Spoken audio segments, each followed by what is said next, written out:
I'm Glenn McGinnis, and this is Outburst. This week, has the second wave of COVID-19 made you more cautious than before?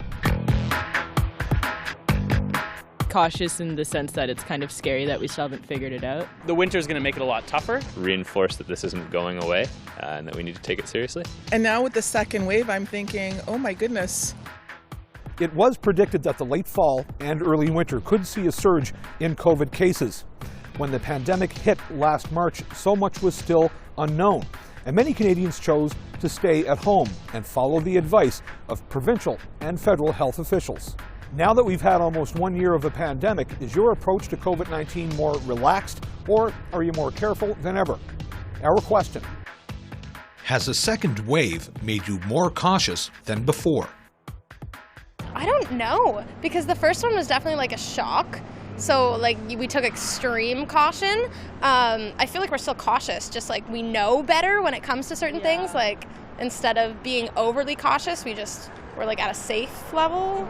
If that makes sense. Sure, and what about you? Yeah, I'd say the same. Like I'm more relatively aware. Like I wouldn't say I'm more cautious, I'm just used to it by now. So like still taking the same precautions, it's just okay, well, like we're back to the original step right now. It feels like normal now. Like at this point in time, it's just the norm. Like don't forget your mask when you go into a place. Like you gotta put your mask on. Try not to touch your face. Like those just feel like normal things to do now instead of like super cautious things to do. Yeah. Definitely, yeah. I think the first time around, people were like, oh, this will be cleared up by the summer when the warm weather comes in.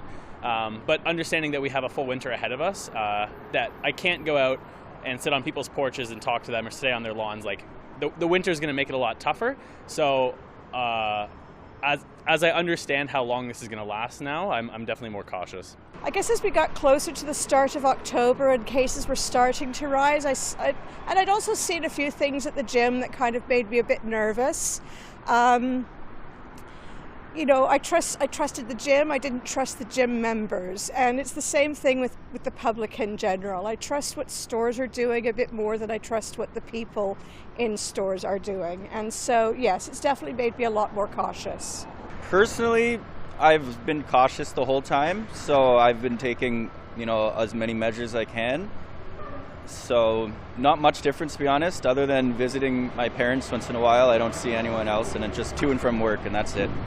Well, I thought I was pretty cautious in the beginning, and there's a level of caution which I think is appropriate for me, and I don't really feel any need to be more cautious than I am. I don't know, I feel like it's like realer now, a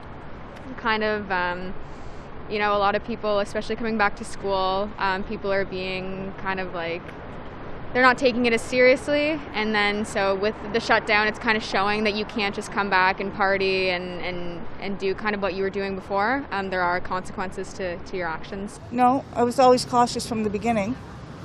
So the second wave has made me more irritated that other people are not paying attention. So it's making this last longer. So it's made me a lot more irritated at other people. When I see people on television at beaches or at different walkways, walking around without masks, or with, just with a bunch of people, it really irritates me that they don't take it serious. I think for me, at work, it's been the same the whole time.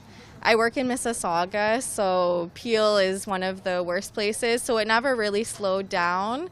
The second wave doesn't really scare me because I feel like we're more prepared. We're already wearing masks everywhere. We already are into the hand washing. It never really changed for me. I just kept doing that the whole time. Absolutely. I never was one to go to the patios or bars and things like that. It made me nervous, and I'm still happy I haven't gone. I feel like being a younger person, we've got a bad rap. I'm 27. I feel like my age group's kind of the COVID spreaders. So I'm trying to be away from that, so I don't venture out, things like that. Your small circle has been my small circle. Again, knowing what we do, we try to keep it nice and clean in the spa as well as personal life, so we've done pretty clean that way. When COVID first started, I thought, my God, I'm now in a dystopian science fiction movie. Like, I didn't sign up for this. Who can I get to change this? But I kind of saying this is where we are.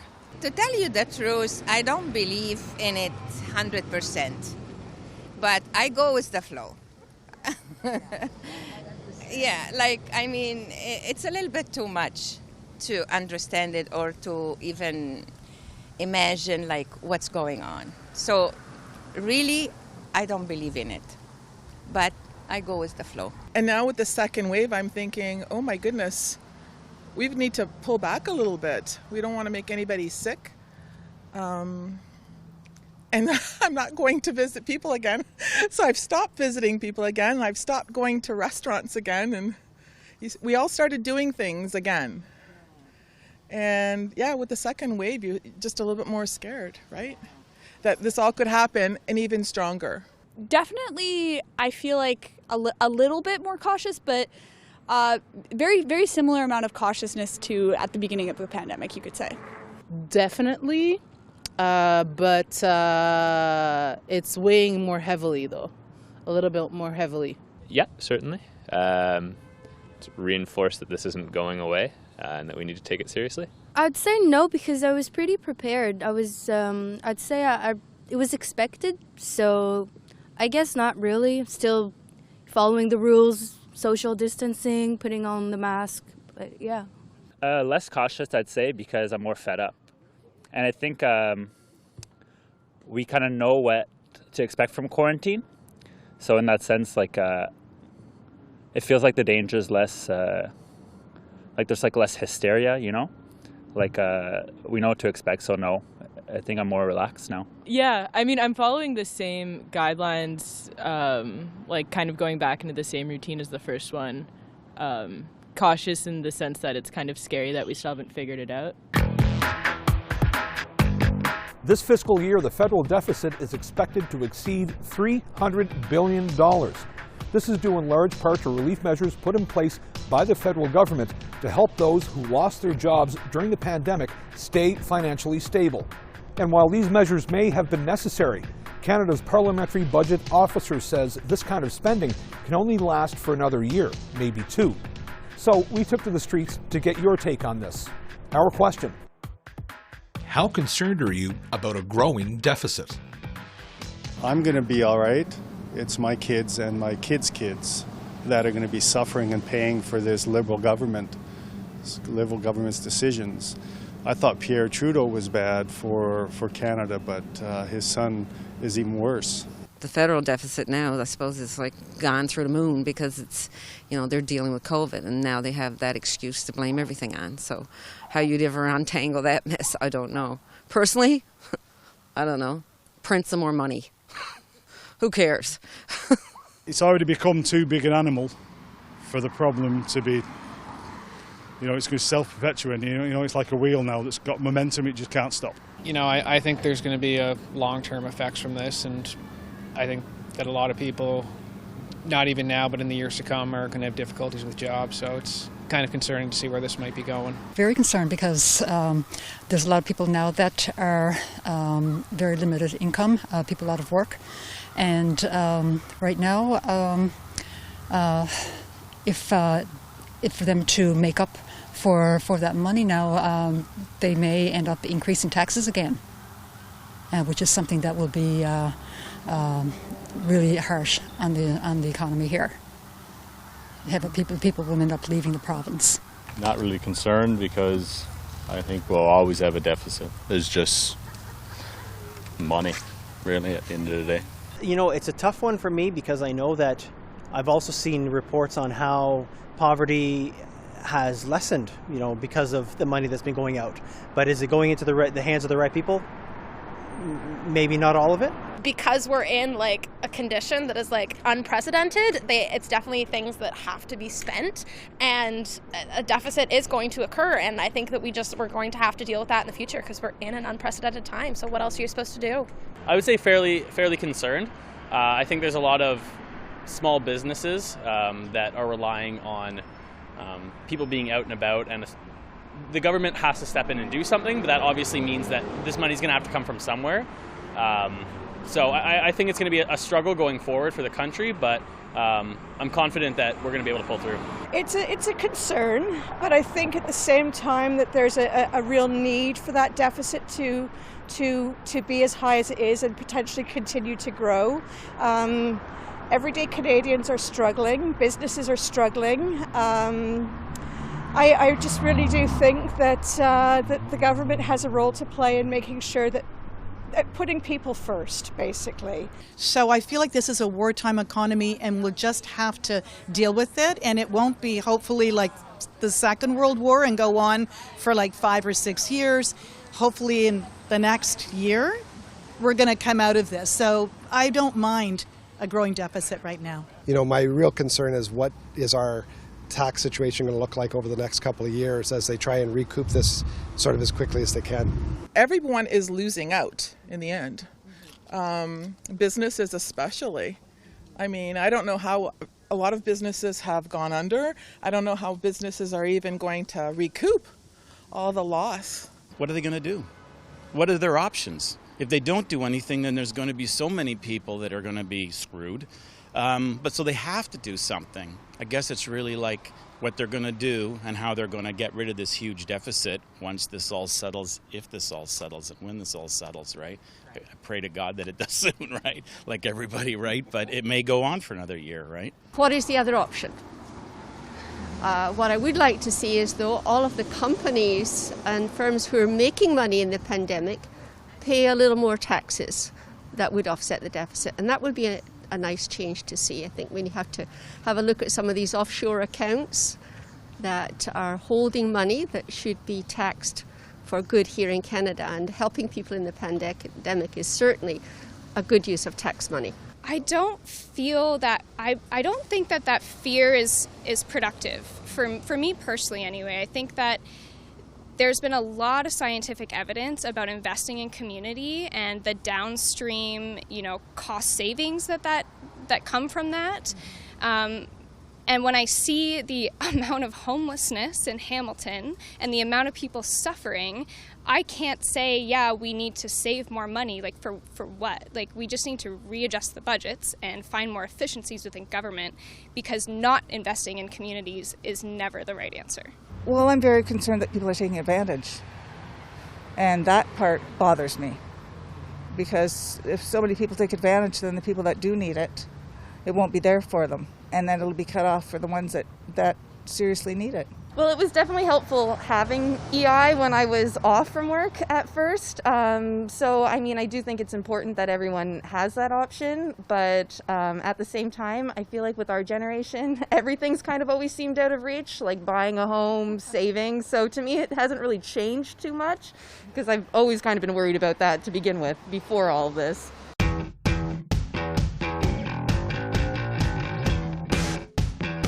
Halifax's International Airport is named after which former Canadian politician? Ralph Klein, Robert Stanfield, Tommy Douglas. Ralph Klein, Robert Stanfield, or Tommy Douglas? I would take a guess and say Tommy Douglas. I have no idea. Ralph Klein, Robert Stanfield, Tommy Douglas. Let's go with Ralph Klein. Robert Stanfield. I have no idea. I'm going to go with Tommy Douglas. Tommy Douglas. We'll go with Stanfield. Stanfield? Tommy Douglas, I'll go with. I think it's Stanfield. Stanfield. Final answer. We're both wrong. You're both right. Oh, phew. Okay. Very good. Halifax's International Airport is named after former federal progressive conservative leader Robert Stanfield. Stanfield had a long and storied career in both federal and provincial politics. He was Premier of Nova Scotia for 11 years, from 1956 to 1967. In 1967, he won the leadership of the Federal Progressive Conservative Party and ran as leader in 3 federal elections between 1968 and 1974, and almost won in 1972. He lost by only 2 seats to Pierre Trudeau's Liberals. During the 1974 election, many attribute Stanfield's election loss that year to an infamous photo of him fumbling a football while on the campaign trail. But there were also pictures of him catching the football, which didn't make the front pages. Stanfield's profound presence in the Canadian political scene made him affectionately known as the best Prime Minister Canada never had. In 2007, Prime Minister Stephen Harper renamed Halifax International Airport to Halifax Robert L. Stanfield International Airport as a reminder of his political legacy. For those who live with mental health issues, a pandemic can be devastating. Efforts to mitigate the virus either through closing down businesses or social distancing can have a profound effect on those who are most vulnerable. We sent our cameras out to ask Canadians what ideas they have to help support those who need it the most. Our question: what could be done to improve mental health services in Canada? That's a really good question. A lot more funding. I'm somebody who was diagnosed with generalized anxiety disorder and OCD. So definitely a lot more funding towards programs that are specific to each mental health illness, just because, everything is kind of more directed to depression specifically, and doesn't really take into consideration everything else. So more direct groups kind of formation, I guess. I think just implementing a lot more advocacy, especially within youth. I think there's still sort of this stigma that it's something you could sort of work through, or it's something that you should be frowned upon, or something that most people deal with, but just have a better backbone. But in reality, everybody has their own obstacles, and nobody really takes into account just how hard it might be for one person. So I really just think sitting down people and advocating for the fact this really is a mental illness. Further investments are needed in every area, whether that's acute care, whether that's in being able to provide psychiatry services. And I think that a strategy is needed on a federal and a provincial level. It's just a wide field that needs to be covered. Acknowledging mental health as a real disability, I think, is super important. I think a lot of people kind of bypass it or see it as less kind of important as kind of like physical health. So kind of just like acknowledging it more, I think. Quite a bit. I think first off, for like Indigenous people, there needs to be a lot more resources available. I also believe that there still needs to be destigmatization of mental health issues, and I think there needs to be more of a proliferation of mental health services in smaller towns. I think the first thing to do is to stop taking the police out of the first response equation when it comes to mental health crises. But I think there also just needs to be better supports for mental health. I think there needs to be a lot better that I know that my own mental health has deteriorated. I see evidence of my growing depression. I've always had a bit of depression. It's worse at the moment.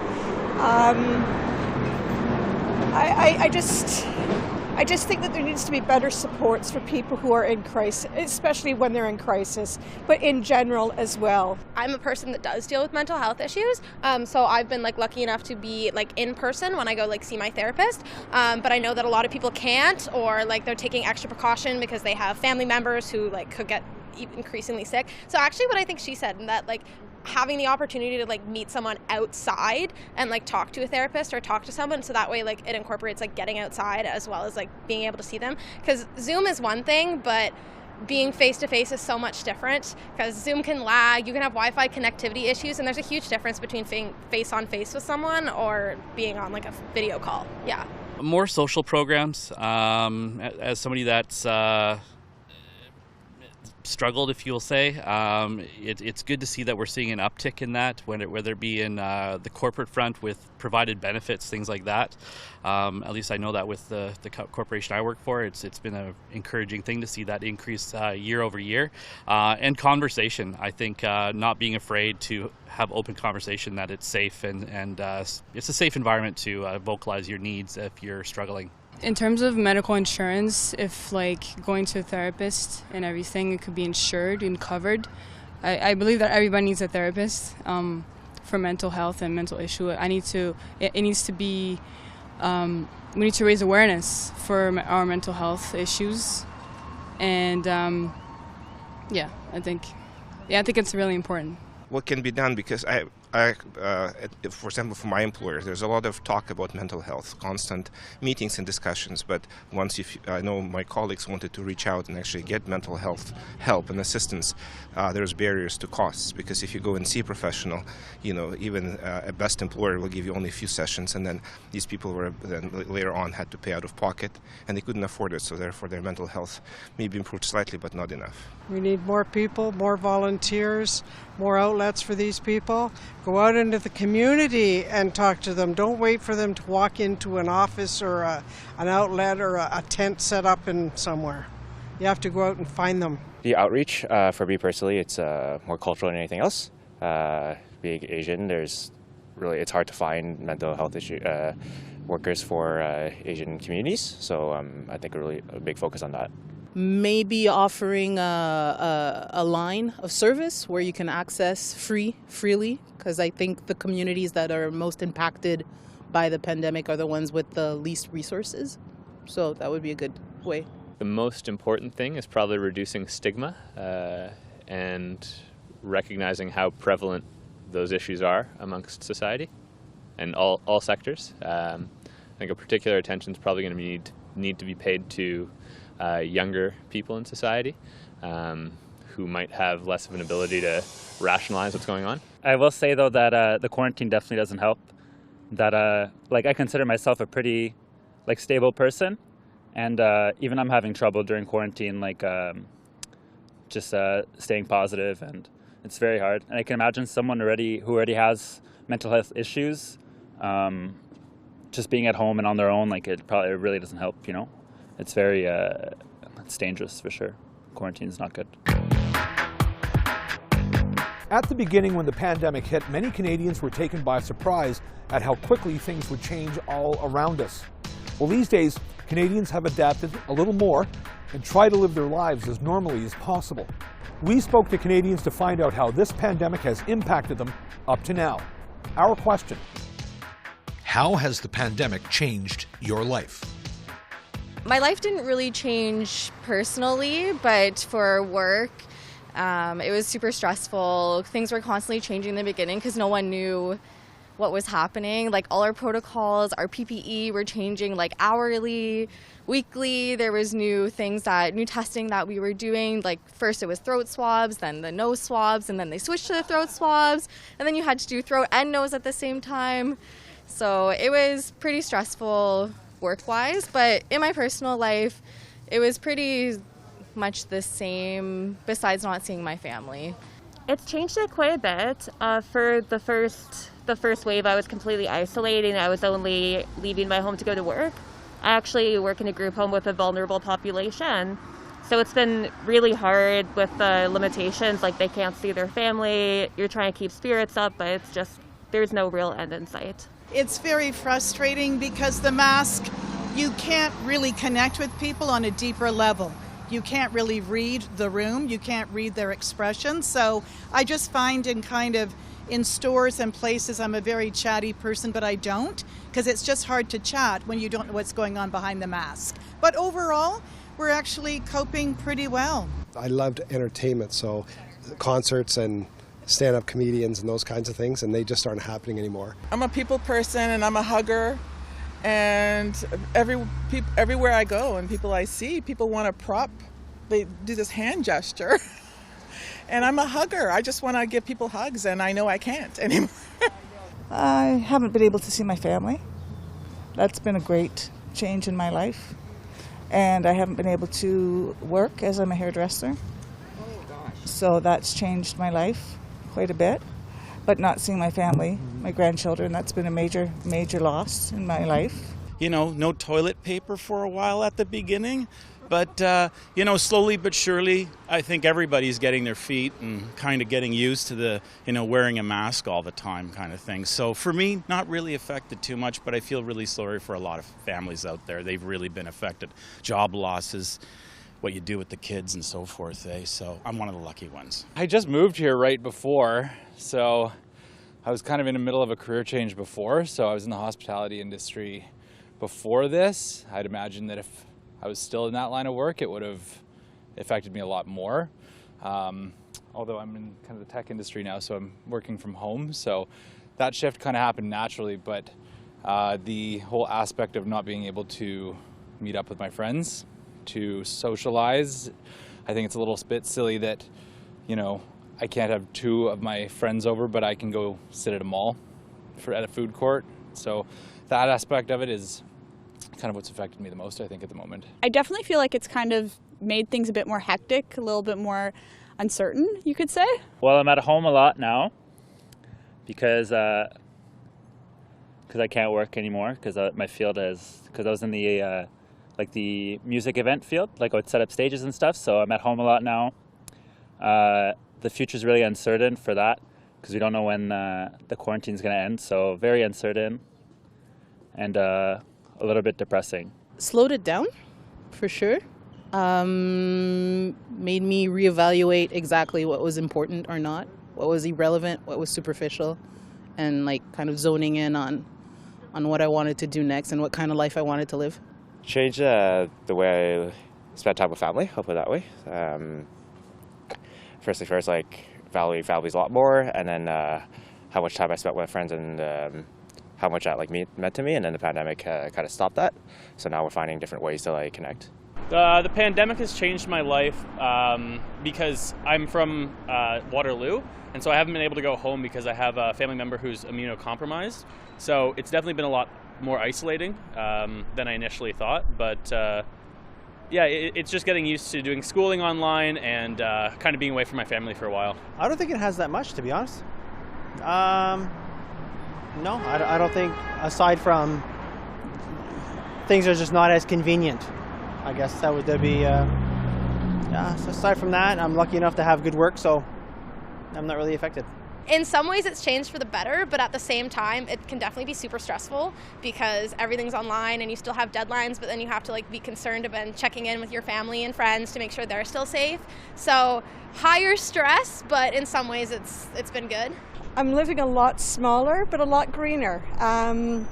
I don't really go outside of this community because this is where I live, this is where I work. I'm not driving anywhere. I'm consuming a lot less in terms of I'm